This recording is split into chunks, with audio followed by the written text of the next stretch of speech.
Saudara-saudari yang dikasihi Tuhan Yesus Kristus, kita bertemu kembali dalam program Arus Hayat Voice. Tema kita kali ini adalah jalan memperoleh kesembuhan atas penyakit. Pembacaan Alkitab diambil dari kitab Matius pasal 8 ayat 17b, yang berbunyi demikian: Dialah yang memikul kelemahan kita dan menanggung penyakit kita. Selanjutnya Mazmur pasal 103 ayat 3, yang berbunyi: Dia yang mengampuni segala kesalahanmu, yang menyembuhkan segala penyakitmu. Demikian firman Tuhan. Saudara-saudari, kekasih-kekasih Tuhan, di dalam Injil Markus tercantum 3 perkataan yang sangat berfaedah, yang berkenaan dengan jalan untuk memperoleh kesembuhan atas penyakit. Yang pertama ialah masalah kekuatan Tuhan, dan yang kedua ialah masalah kehendak Tuhan, dan yang ketiga ialah masalah perbuatan Tuhan. Yang pertama itu tercantum di dalam Markus pasal 9 ayat 21 sampai 23. Jawab Yesus, "Katamu, jika engkau dapat, segala sesuatu mungkin bagi orang yang percaya." Di sini sebenarnya bukan masalah jika engkau dapat, melainkan masalah percaya atau tidak. Sebab segala sesuatu mungkin bagi orang percaya. Ketika seseorang menderita sakit, biasanya ia dipenuhi oleh prasangka dan meragukan kekuatan Allah. Kekuatan bakteri seolah-olah lebih besar daripada kekuatan Allah. Ketika ujian penyakit menimpa diri Anda seolah-olah melihat kuman-kuman itu sebegitu besarnya menguasai tubuh Anda. Namun Tuhan menegur orang yang meragukan kekuatan Allah. Kita jarang melihat Tuhan memutus perkataan orang seperti yang tercatat di sini. Perkataan Tuhan, "Jika engkau dapat," seolah-olah ini menunjukkan Tuhan sedang marah. Maksudnya adalah, mengapa berkata jika engkau dapat? Karena apa? Segala sesuatu mungkin bagi orang yang percaya. Bukan masalah jika engkau dapat, melainkan engkau percaya atau tidak. Jadi ketika anak Allah menderita sakit, yang pertama yang ia harus lakukan ialah belajar menengadah kepada Tuhan dan berkata kepadanya, "Oh Tuhan Yesus, Engkau dapat, Engkau dapat." Haleluya. Yang kedua adalah masalah kehendak Tuhan, yakni Allah mau. Mari kita baca Markus pasal 1 ayat 41. Lalu tergeraklah hatinya oleh belas kasihan. Ia mengulurkan tangannya, menyentuh orang itu dan berkata kepadanya, "Aku mau, jadilah engkau tahir."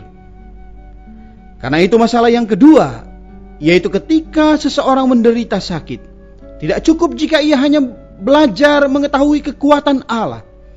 Ia harus juga belajar mengetahui kemauan Allah. Barulah berguna, barulah ia akan disembuhkan. Betapapun besarnya kekuatan Allah, apakah gunanya jika ia tidak mau menyembuhkan kita?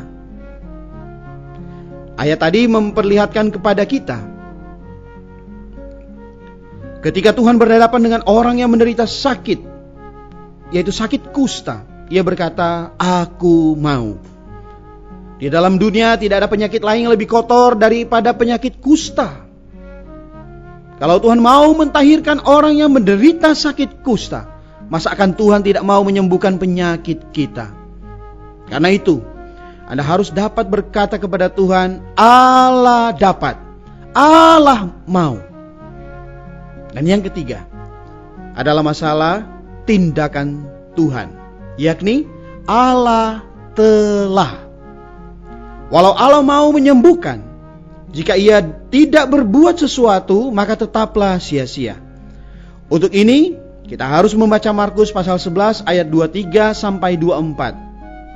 "Sesungguhnya aku berkata kepadamu, siapapun berkata kepada gunung ini, terangkatlah dan terbuanglah ke dalam laut, asal tidak bimbang hatinya, tetapi percaya bahwa apa yang dikatakannya itu akan terjadi, maka hal itu akan terjadi baginya.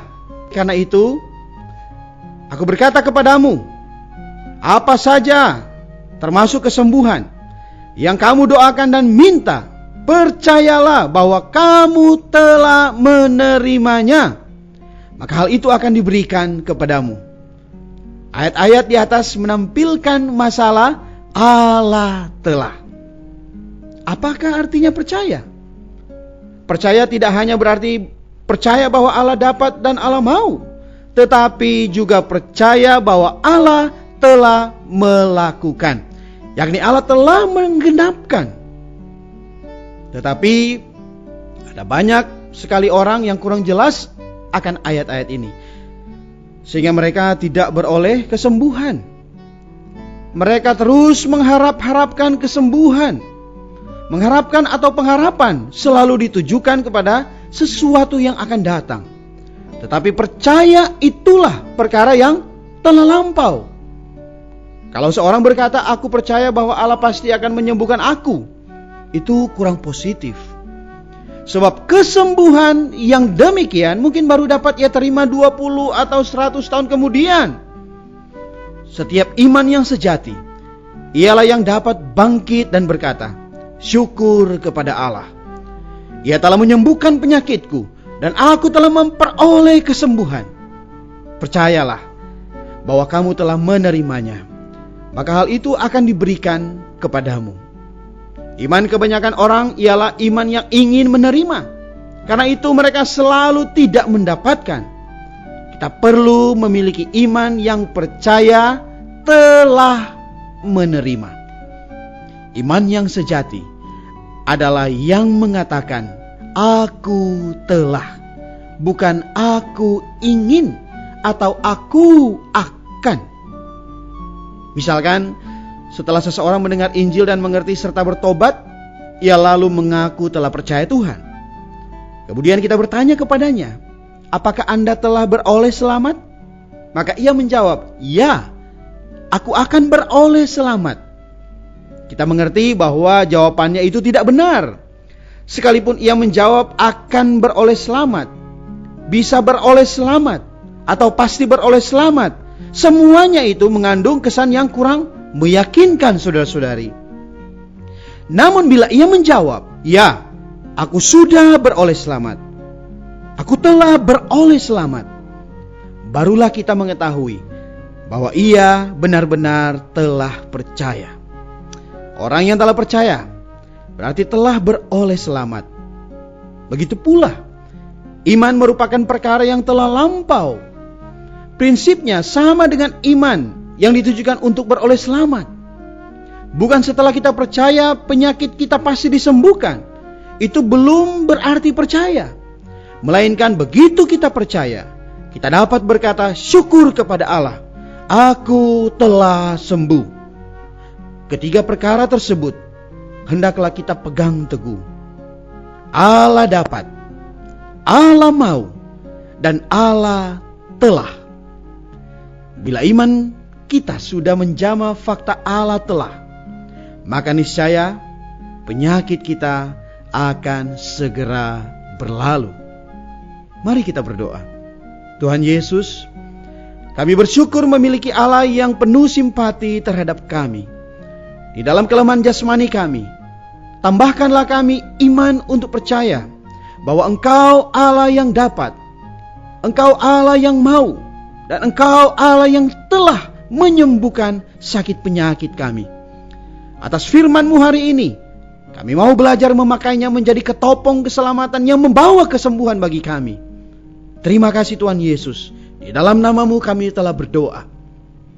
Amin. Demikianlah firman Tuhan. Sampai bertemu di kesempatan berikutnya. Kasih karunia Tuhan Yesus Kristus menyertai kita semua.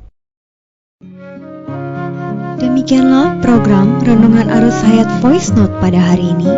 Dan jika Anda tertarik untuk memiliki voice note tersebut beserta seri-seri sebelumnya, Anda dapat mendownload di website kami di www.pemulihan.or.id atau dapat menghubungi kami via BlackBerry dengan nomor PIN 282554 7F.